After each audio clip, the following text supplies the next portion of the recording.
Hey guys, welcome back to Jason Joni Builds. We're in the shop today working on our 66 Bronco. We're continuing on the 2.5 inch lift kit we got from Tom's Bronco. I say we're continuing on, we got to finish our brakes. So I want to get the brake lines put in today, proportioning valve, and get this thing prepped for me to put the engine and transmission in maybe tomorrow. And some of you guys are probably noticing that we got some new tires and wheels put on it. This was a couple things I'd found off Facebook Marketplace over the last about maybe a month and a half. I've been kind of gathering them up. I bought the tires from one guy that went a different route, but these are BF Goodrich KO2s, 33, 1250, 15 tire size, and the wheels are 15 by 10. And again, the same thing. The boy bought the wheels, they were brand new, never mounted, and just decided to go a different route. But this is the look I was wanting, and just a way to save some money. You know, even if you have to buy out in advance, I'd rather do that, save some money, and I can put that money into other parts that we need on this thing. So, anyways, I'll show you a few things that I've went ahead and put on the Bronco, and then we can start fabricating our hard lines and show you guys how to do that. Alright, so let me show you what the parts that came with the kit, and then I'll show you with that, I can show you what we're going to have to fabricate. So, Tom's Bronco, we got the front disc brake conversion kit. Look, it comes with the new flex lines, and you'll see the flex line that goes from your housing to the frame, and then our other flex line, of course, to the other caliper. What we're missing right now is our hard line. Our hard lines that basically run across your front end here, and then from here to your other line. So we're going to have to fabricate these. Other thing the kit did come with is the proportioning valve and bracket. I went ahead and got this stuff pre-mounted. I was just trying to get ahead a little bit, but I'll tell you guys what I ran into.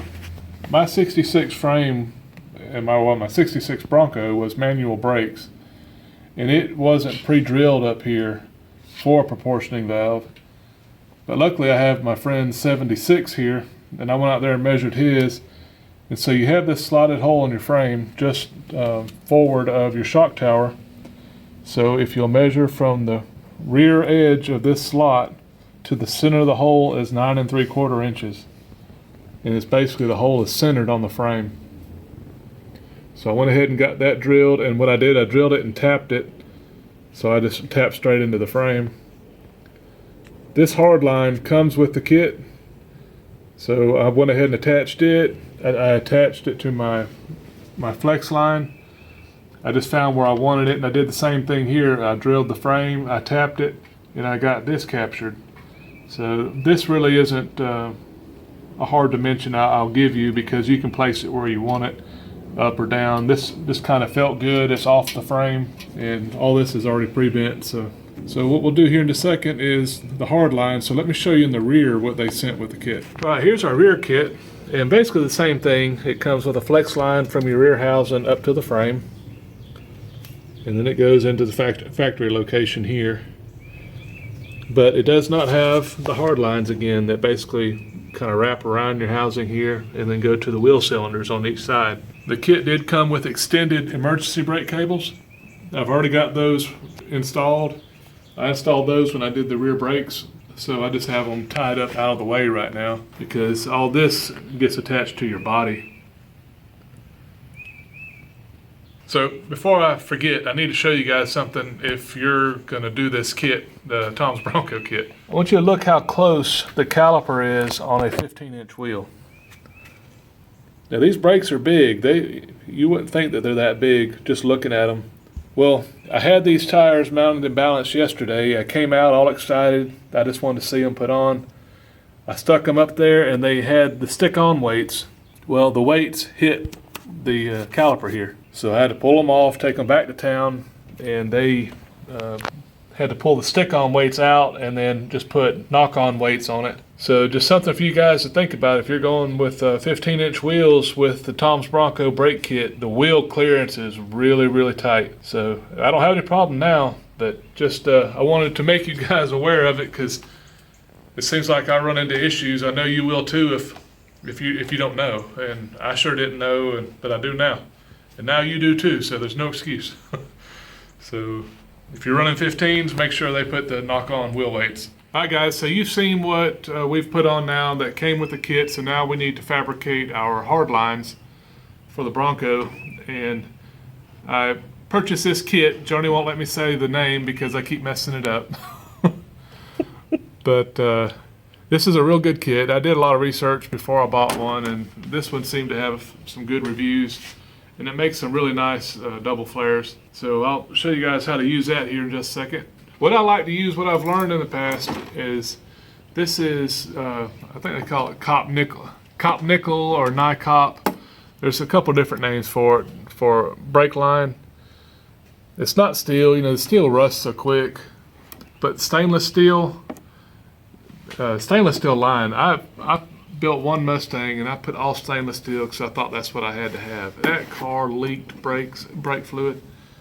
And it took a long time to get all that finally sealed up. I did eventually, but it was a pain. And I got to talking to some of the manufacturers, and they just said it's kind of a characteristic of stainless steel brake lines. If they're not just tightened down completely, they'll leak. Well, NiCop is a lot softer, and you can bend it, make pretty bends with it. When you flare it, it makes really pretty flares. And I haven't had these leak yet. So that's why I use it. Now, you determine what you want to use yourself. But I'm just telling you why. All right, guys. So what I did is we're starting here on the driver's side, driver rear. And I took my tape measure and I basically measured from the wheel cylinder to my hose here. And so now this is where you just get to have fun and make it look like you want it to look. I've got one end already put on it. I'll show you how to flare it here in just a second, but right now I've got to determine what I want this to look like. And you just got to keep in mind that you don't want it to hit or chafe on anything that's moving or rotating. So what I'm doing, guys, is I don't want a straight run straight to the fitting, the wheel cylinder. I don't want it straight from here to here and then go basically into my hose. You need to have some bend in there, so if you have to take this line loose, that you have somewhere to pull. If this is all just straight, you don't want to make it'll pull and it'll just be banjo tight, and you don't want to put that kind of stress on your line. So what this does is if you hit something that has a little bit of flexibility and a little bit of straightening it can do, all you try to do is what kind of looks good, as far as this goes. I think what I want now is for it to bend up here and then turn into the fitting. And this line is soft enough I can do most of my bends by hand. I do have a bender, I'll show you, if I have to do something that's got a lot of radius to it. But for now, I can do it just like this.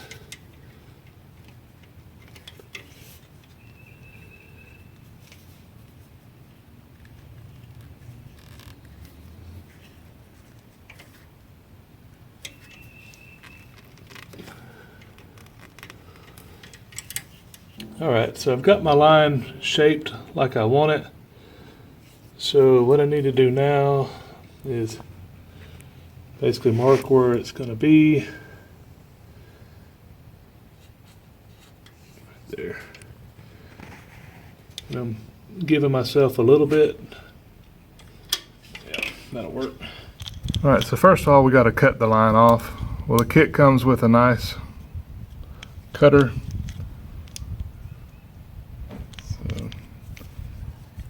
Basically, if you've ever used pipe cutter before, you just put a little bit of tension on it. Each time around, you just add just a little bit. If you go too much, you'll crush your pipe or your tubing. You don't want that. Okay, so once you've got it cut, you can tell it kind of pushes the material inside the tube. Well, they have this tool here, and this tool right here, it helps remove all that where you were just cutting it off. Basically, you take it and just spin it on the end of your tubing. Oops.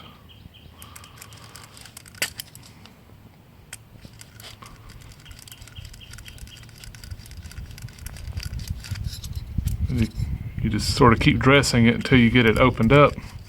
Okay, so once you've done that, you want to spin it over and do the same thing on the back side. And this kind of just dresses the outside, gets the little burrs off.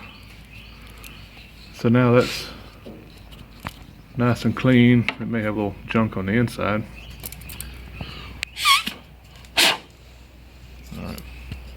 All right. This is important because I have made this mistake several times. Have your fitting on your line. If you don't, you've end up ruining it. So these are 3/16 just brake line fittings I got off eBay. I just ordered a bulk pack the other day. Here's where the work comes in. And our tool. So it's got a nice little flared section right here on our tool. So you want your line to be there. Well, this is one issue that we're going to have, is I've already got that bent. I can re-bend it, but I've got to get it out of the way for the tool here. So I just had to bend that back. Because when this goes in your tool, you want your tubing here flush with the outside, with this outside edge. What I'll do is go ahead and pull this over. Get that flushed up.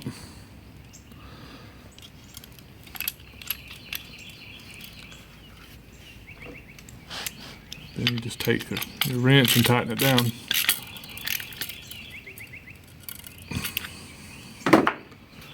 Alright, so now we're flush here. Okay, I know I'm jumping around a little bit, guys. The tool has two different pushers. You have to start with one and end with the other. This is for the double flare that you'll need on brake lines. You start off with this one. This gets it started, and then to finish, you switch it out. You use this one, and it makes a real nice flare, double flare. And if you don't get this right, you know you'll have leaks, and this is important. Okay, so we start with our dished one here. So what we do is this slides over our tool. You back this up. You'll run this down on it, and then this rod right here is actually it's like a hydraulic cylinder on the inside. So you tighten this down, and you can kind of tell when it bottoms out right in there.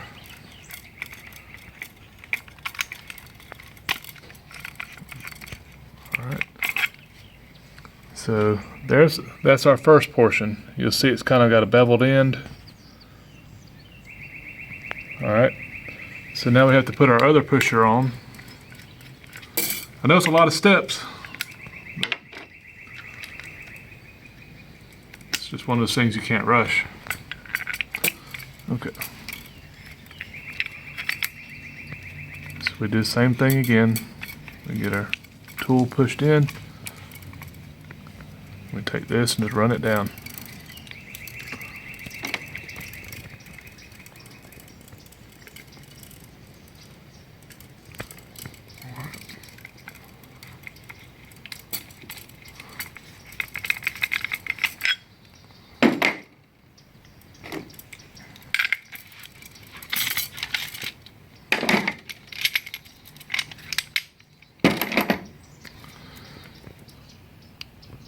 So right there, guys, that's a good looking flare.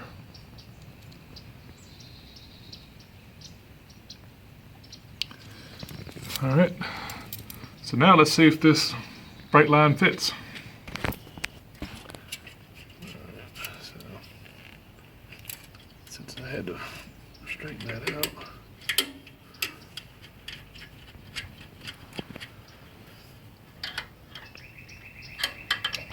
So all I'm doing now is snug them up so I can tweak them and get it positioned exactly where I want it.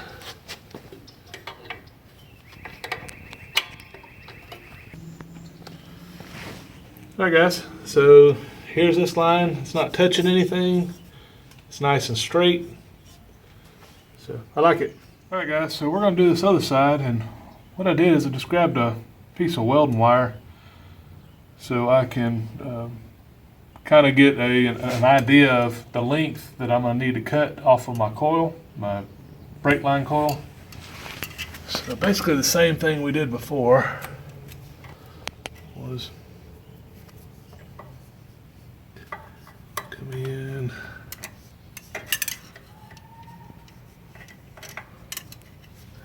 here,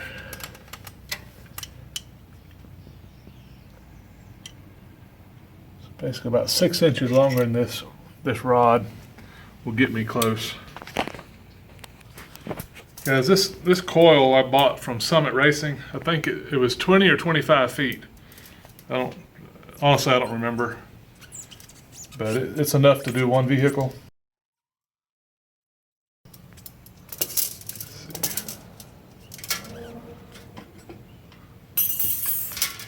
I need to go 6 inches further. So, about there.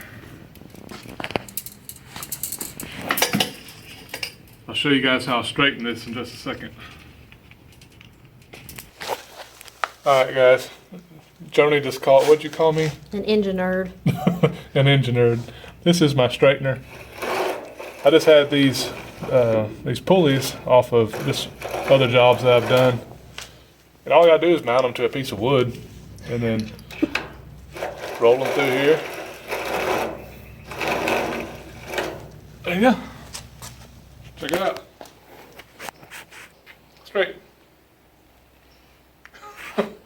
Hey, you have to improvise if you're going to do this kind of work. And I just wasn't expecting that. With this, it's the same way. You get one side kind of put into place where it can hold itself. And then just start your bends.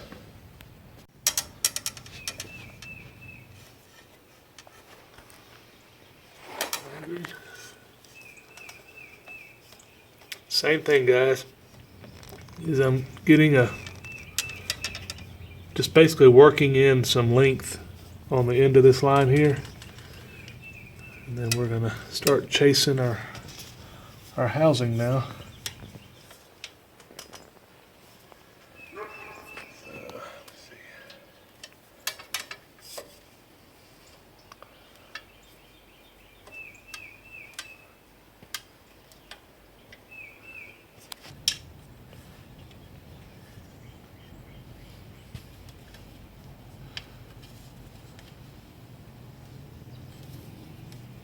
I'm just using that rear end to help me roll my radius there.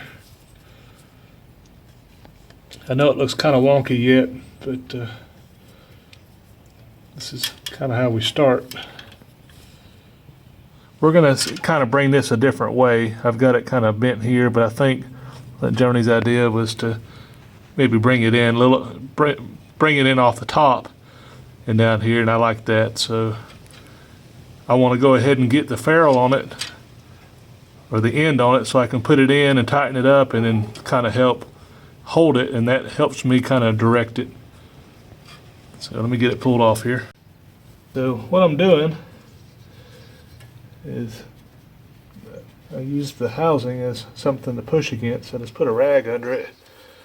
It helps give me the clearance I want. Alright guys, so I'm gonna go get a little wedge and just sort of tap that down so it holds it. There you go. So that's our two rear lines.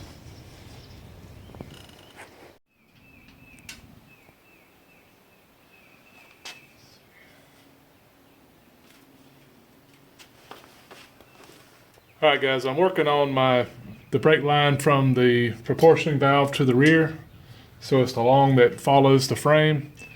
So what I'm going to do is I'm going to use these for now, I actually want to use some stainless, so I'm just going to get a placeholder for them. These are just zinc coated, but I would prefer stainless on this portion. But if I go ahead and get a place for them, it'll be good. So I want to attach it right there.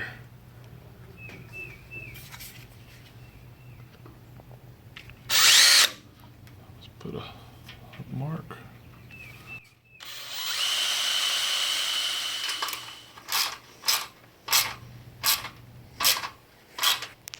Alright guys, so here is our line from the front proportioning valve to the back. What I do is I just chase the frame. I give it just a little bend around these brackets here, because what you don't want is this thing to sit there and vibrate when you're driving down the road. And then it goes here to the back, and this is a real tight area right here underneath. So it's just kind of a weird bend. It sort of comes in and then angles back up towards you. So it's kind of hard to show on video. So as you can see, the line is nice and straight. Journey's laughing. She said, nobody ever sees this. I said, you're right. But I do. I like it right. So it looks good to me. All right, we have 2 more to go. I'm just kind of making a template. Y'all know I like templates.